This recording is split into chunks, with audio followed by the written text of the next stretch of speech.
హైదరాబాద్ని మనం పూర్వీకులు ఫస్ట్లో పెరల్ సిటీ అని పిలిచేవారు. అంటే ముత్యాలు రాసులుగా పోసి అమ్మేవారు అనేది మన సిటీకి ఉన్నటువంటి మంచి పేరు.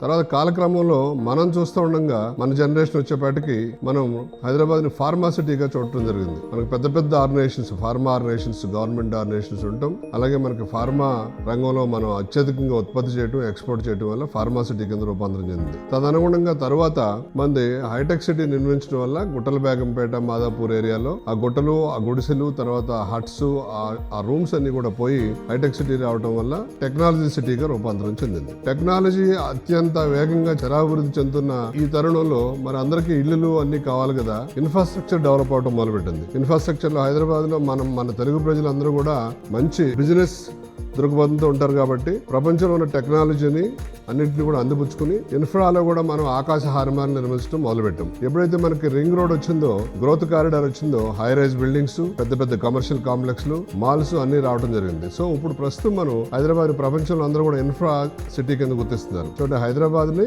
Pearl city, pharma city, technology, hi-tech city, తర్వాత ఇప్పుడు ఇన్ఫ్రా సిటీ అంటే అలా రూపాంతరం చెందుతూ వస్తుంది. వీటితో పాటు మనకు ఇప్పుడు ఫోర్త్ సిటీ అని మన హానరబుల్ సీఎం గారు ఇంకొక సిటీని కూడా తీసుకురావడం జరిగింది. వీటన్నిటితోటి హైదరాబాద్ అనే ఒక నగరం ప్రపంచంలోనే ఒక అత్యంత అద్భుతమైన నగరాల్లో ఒకటిగా రూపాంతరం చెందుతుంది.